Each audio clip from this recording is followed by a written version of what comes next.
Boa noite a todos os nossos amigos ouvintes do vlog do Conde Lope Villanueva. Desde já agradeço as inúmeras doações que recebo e continue me ajudando nesta empreitada para a gravação de novos conteúdos. Inscreva-se neste canal.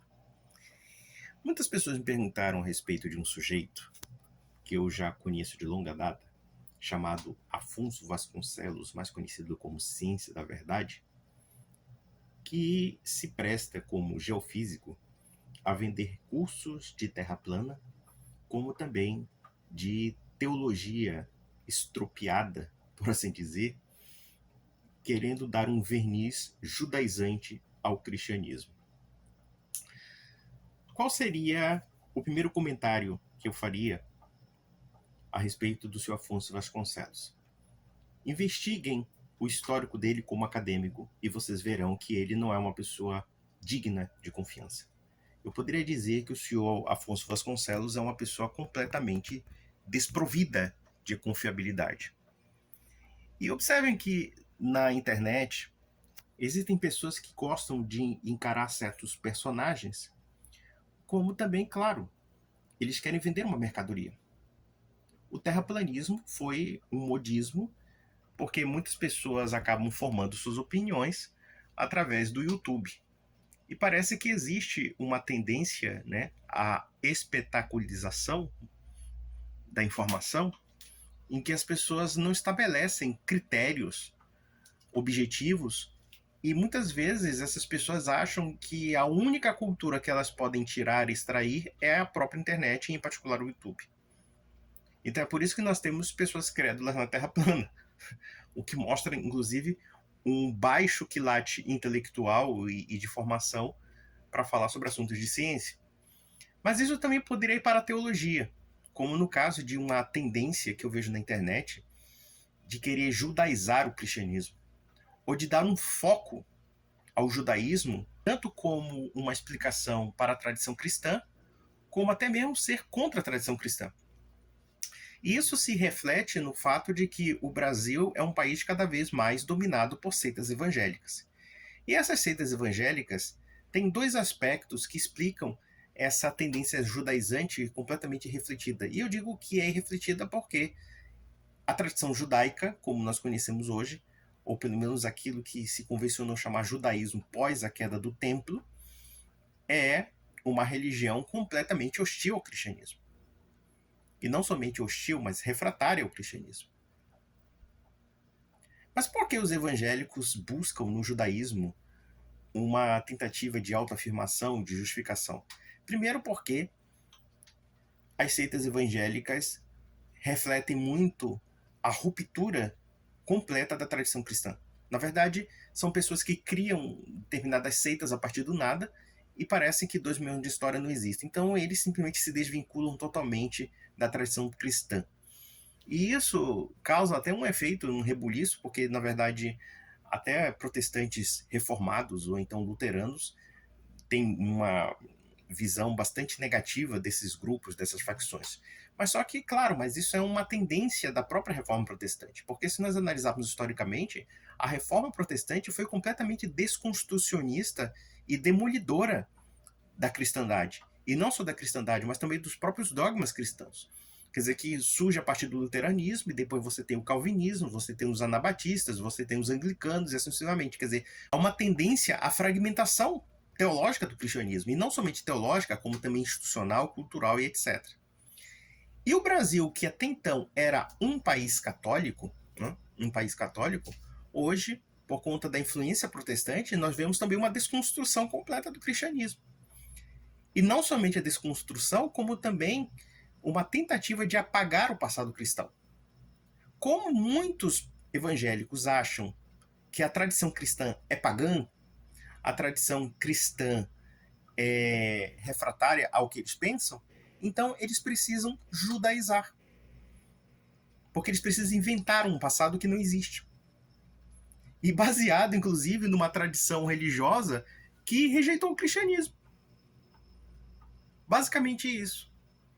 Mas se por um lado nós temos essa questão da judaização do cristianismo, e isso porque os evangélicos importam todas as loucuras e idiosincrasias do evangelismo norte-americano, que também tem essas loucuras de puxar o saco do Estado de Israel, puxar saco de judeu, né?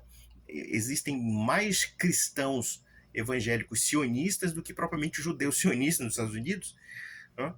Então essa mania de querer importar essas coisas dos Estados Unidos, essas porcarias espirituais dos Estados Unidos.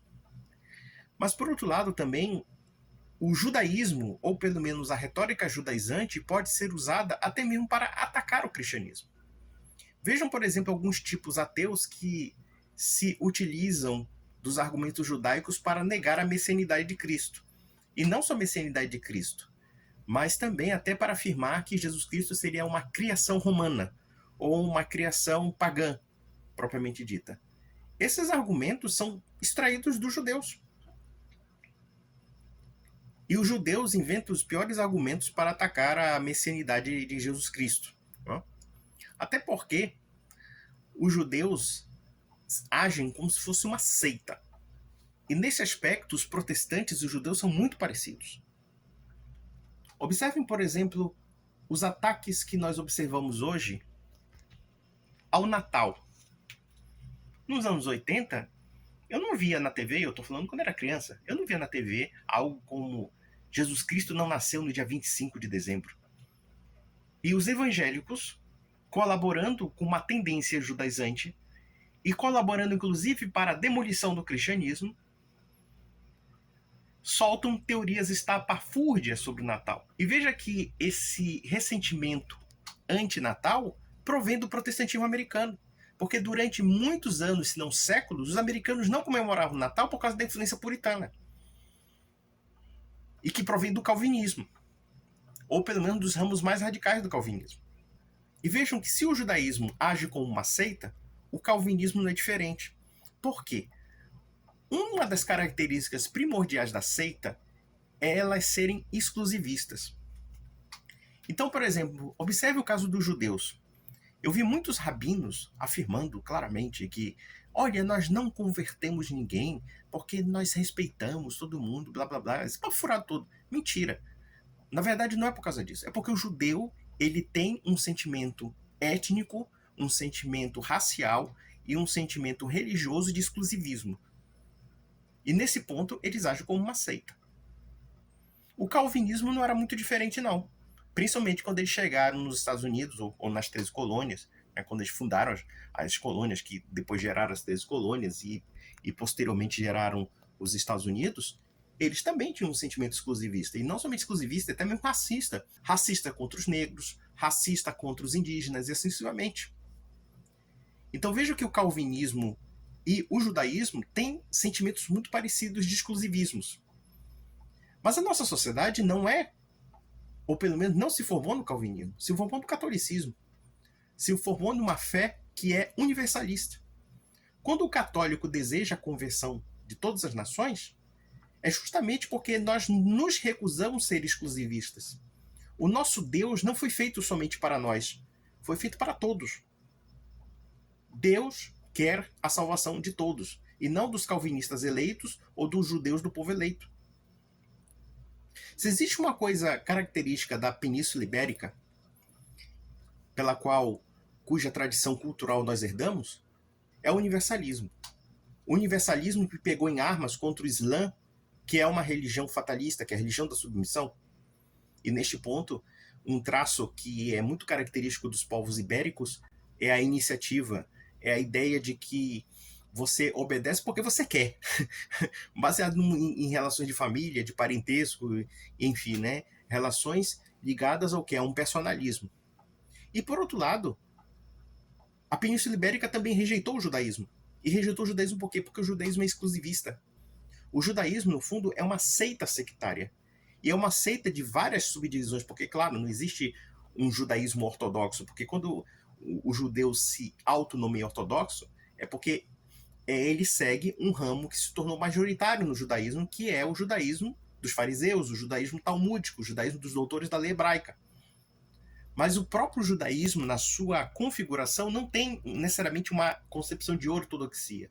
Eu poderia dizer que o judaísmo é uma religião de ortopraxis, é uma religião de mitzvos, né? Ou então de mandamentos, ou então de regrinhas. Né? Na verdade, eles se preocupam muito mais com esses cumprimentos de regras do que propriamente com uma ortodoxia. A religião da ortodoxia é a católica. Não é nem a protestante, porque não se pode falar de ortodoxia protestante. Nem o luteranismo pode ser ortodoxo, nem o calvinismo. Porque eles mesmos não se entendem. O protestantismo não tem unidade. Nem o judaísmo tem unidade. Nem o islamismo tem unidade. A única fé que tem unidade é a católica. Muitas pessoas vão objetar falando dos carismáticos, falando dos tradicionalistas, falando da teologia da libertação, etc. Só que existe um porém. A melhor resposta que nós podemos dar para essas pessoas é o fato de que o que faz do católico ser uno? Evidentemente que a teologia da libertação é uma anomalia dentro da igreja. Inclusive, vários de seus postulados foram condenados como heréticos. O problema, evidentemente, é a igreja condenar como herética e ela tomar providências com relação aos hereges. E nós estamos passando por momentos de crise. Mas o que define o católico é o segmento da sã doutrina e da ortodoxia e também dos dogmas. Se o católico segue os dogmas da igreja, segue as prescrições e segue as autoridades eclesiásticas, então ele é necessariamente parte da comunidade católica e está em dias com a comunidade católica. É assim que funciona. E é interessante que tanto os judeus como os protestantes eles não entendem isso. Como eles sabem que são divididos, são desunidos, eles são heterodoxos, cada um à sua maneira, então eles precisam catar minúcias heterodoxas nos católicos para dizer, olha, tá vendo? Vocês também são divididos. Não. A ortodoxia católica ela não é dividida. Se há católicos que se dividem, é outra história. Aí eles podem se tornar hereges ou apóstatas. Mas isso nós não podemos dizer necessariamente no judaísmo. E nem no protestantismo. E já voltando à questão dessa tendência judaizante, quando cidadãos como Afonso Vasconcelos começam a fazer exegeses vulgares, exegeses estapafúrdias a respeito dos santos evangelhos ou das cartas de Paulo, nós devemos perceber que, na verdade, ele está vendendo uma mercadoria para um público evangélico. Para um público evangélico que cada vez mais tende a se judaizar. E isso quando não tende a se islamizar. Porque existem muitas conversões atualmente no Brasil ao Islã que se deve justamente ao público evangélico. E aqui nós tiramos a seguinte conclusão. Qual é o problema desse pessoal? Qual é o problema dessa tendência judaizante? Que, na verdade, nós tiramos a conclusão da fragilidade do evangelismo brasileiro. Da fragilidade, da tendência rasa do evangelismo. Nós estamos importando bijuteria dos Estados Unidos. Bijuteria espiritual. Lixo. É lixo contra o Natal. É lixo contra os dias santos. É lixo contra a espiritualidade católica. É lixo contra a tradição cristã. Cada vez mais sendo subvertida por esses segmentos heréticos, como também segmentos judaizantes. E vejam que a adoção da tendência judaizante do cristianismo tende cada vez mais a corroer o cristianismo por dentro. Porque qual é a nossa base para contrapor os judeus? É a nossa tradição. O cristianismo sem tradição é um cristianismo amputado, que vai se tornar refém dos judeus, que vai se tornar refém dos judaizantes. Parece que o primeiro concílio de Jerusalém, que foi o concílio dos apóstolos, não gerou nenhum tipo de efeito para essas pessoas. E por quê? Justamente porque esse pessoal está querendo reverter a situação voltando à antiga lei, voltando ao judaísmo do Antigo Testamento e fazendo uma inversão da própria interpretação da Sagrada Escritura, porque nós temos que interpretar a Sagrada Escritura conforme o Evangelho e não conforme o Antigo Testamento. O Antigo Testamento tem que ser visto à luz dos Evangelhos e não o contrário. E veja que isso começa com o protestantismo, começa com o calvinismo, com o puritanismo. O puritanismo que proíbe festas, proíbe Natal, proíbe um bocado de coisa.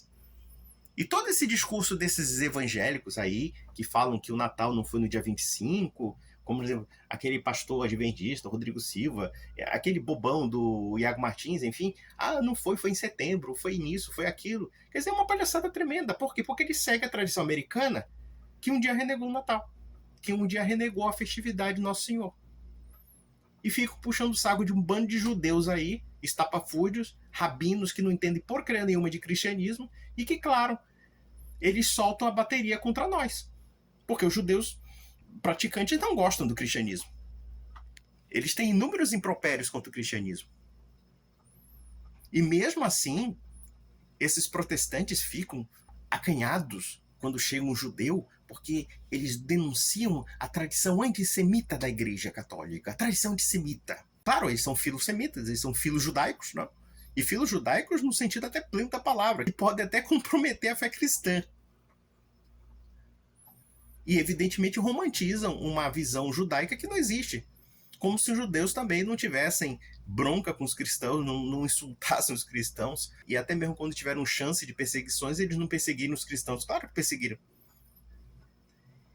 Então é isso que é a tendência judaizante. A tendência judaizante que nós vemos hoje na internet é um elemento, ou pelo menos mais uma novela do elemento da desagregação da cultura cristã. Por quê? Não é uma cultura de raiz. É uma cultura forjada.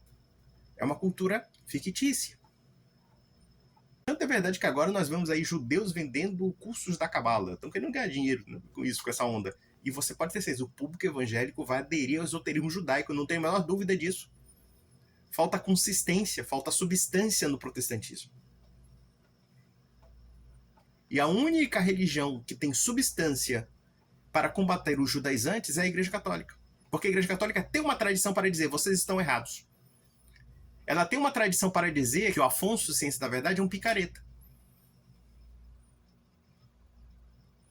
Isso é a tendência judaizante. Porque tem um público que carece de conhecimento da fé cristã, um público que tem uma visão enviesada da própria tradição cristã, porque já renegou uma boa parte dela, e ainda diz que a tradição cristã é pagã, e detalhe, absorve a própria linguagem judaica contra o cristianismo. E isso sem prejuízo dos ateus militantes. Vejam, por exemplo, certos pseudo-intelectuais aí que se falam, né, de cultura cristã, querendo usar argumentos judaicos contra o cristianismo, dizendo que Jesus Cristo não é o Messias, e eles usam basicamente as reivindicações judaicas do que é o Messias. Olha, eu vou ser bem sincero, esperar dos judeus qualquer confirmação sobre messianismo é um tiro no pé. Quantos messias judaicos falsos, mentirosos, grosseiros, os judeus não aceitaram boa parte da história? Aceitaram muitos.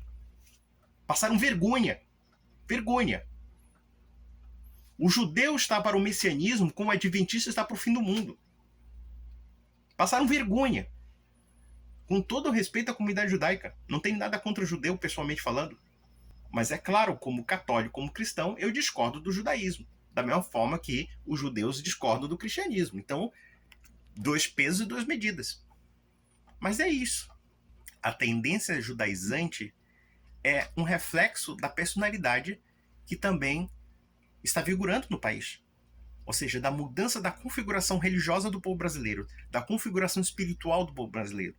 E nós estamos importando dejetos. Nós estamos consumindo merda, porcaria mesmo. E vem esses exegetas aí, aventureiros, querendo falar de cristianismo, falar das cartas de Paulo, falar dos evangelhos, quando na verdade eles não entendem patavina. São os embusteiros, são os pilantras. Só isso que eles são. Então, meus amigos, apartai-vos dessas pessoas e busquem a verdadeira tradição cristã. Se vocês buscarem a tradição cristã, esse pessoal não vai afetar vocês. Nem o judaísmo vai afetar vocês. Nem a retórica ácida dos rabinos vai afetar vocês. Simples assim. Confiar em Deus e na Santa Madre Igreja. Um grande abraço.